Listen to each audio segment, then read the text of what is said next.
Usha FP3811 is one of the best-selling food processors in India. I'm sure many of you would love to have such a beautiful and versatile kitchen appliance that makes your chores easy. But with a price tag of around 11,500 rupees, it's not something you buy on a whim. You need to properly research and know what is in store for you. And with this review, we help you with that, exploring the features, functionalities, pros and cons. First, let us take a look at what comes in the box. The Usha FP3811 comes with a 1000 watt motor according to the manufacturer. You can set the speed at 2 levels and then there is a pulse function too. Something you have to notice here is that there is a marking which helps with locking the food processor bowl.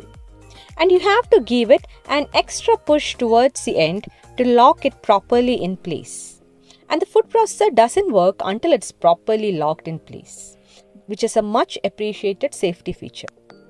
The Usha FP3811 comes with 3 jars, a food processing bowl and a centrifugal juicer attachment.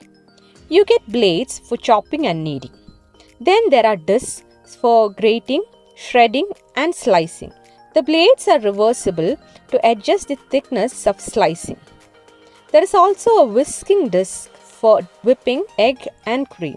Something we really loved is that the motor housing has a small drawer to store these discs, a feature that you don't find in other popular food processors available online.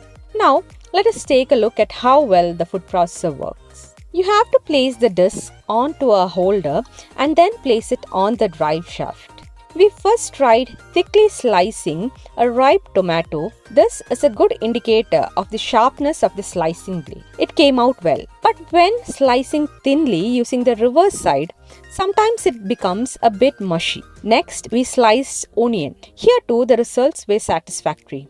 You can slice a large quantity of onion for making biryani and other dishes in just seconds. And as shown here, using the blade on one side, you can slice it thickly, and using the blade on the other side, you can slice it more finely. Next, we tried the shredding blade. Generally, food processors are not good at grating ginger and garlic as they are small in size.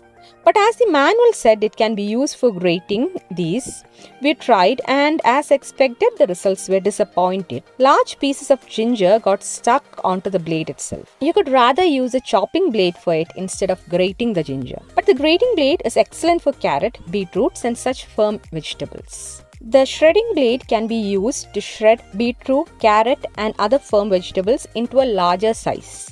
To be honest, I'm not quite sure if this is the grating disc or shredding disc, as I'm confused between the two terms. Anyway, this is how the result varies using the different blades.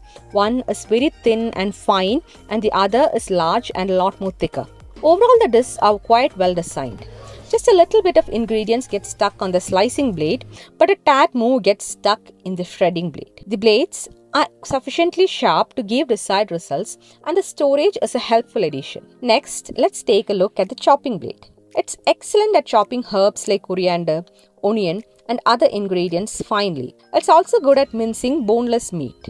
And all that in less than 30 seconds, which makes it highly satisfactory. Using the kneading blade, you can make dough from as much as 400 grams of flour at one go. The manual says to use 60 ml of water for 100 grams of flour, but this varies depending on the quality of flour. We used Ashirvad atta and had to use about 70 ml per 100 grams of flour. Most probably it will take a few trial and errors, adding a little by little of flour and water one after the other to get it right. The whisking blade is good at whipping egg white to a soft consistency, but do not expect it to replace a proper hand mixer. Next, let's look at the centrifugal juicer attachment.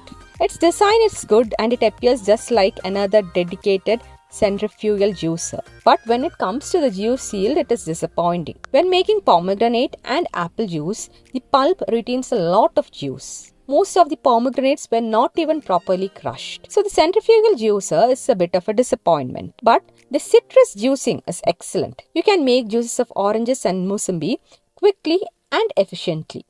Now let's take a look at the grinding performance of the jars. You can make idli and dosha batter in the large transparent jar. It was able to grind urad and rice into desired consistency, but it took a bit long for a so-called 1000-watt mortar. Next, we made coconut chutney. The consistency wasn't as smooth as we would have liked. Similarly, when grinding small quantities of ginger and garlic, it gets stuck below the blade and doesn't get ground properly. Even dry grinding was not the best. When we made garam masala powder, after grinding and sieving, we found a lot of coarse bits, something that you do not expect from a mixer grinder with 1000-watt motor. Next, coming to the noise level, it makes around 90 to 92 decibel noise, which is moderately high. Overall, we would say that the food processing capability is excellent. The wet grinding is good and it has sufficient safety features and storage options too. But on the negative side, the centrifugal juicer is a letdown, and the dry grinding too could have been better had it had a better blade design. Also, it is expensive compared to the other options. You can view the product and the latest price by clicking on to the purchase link in the description. The link to the detailed written review is also given there. Thanks for watching.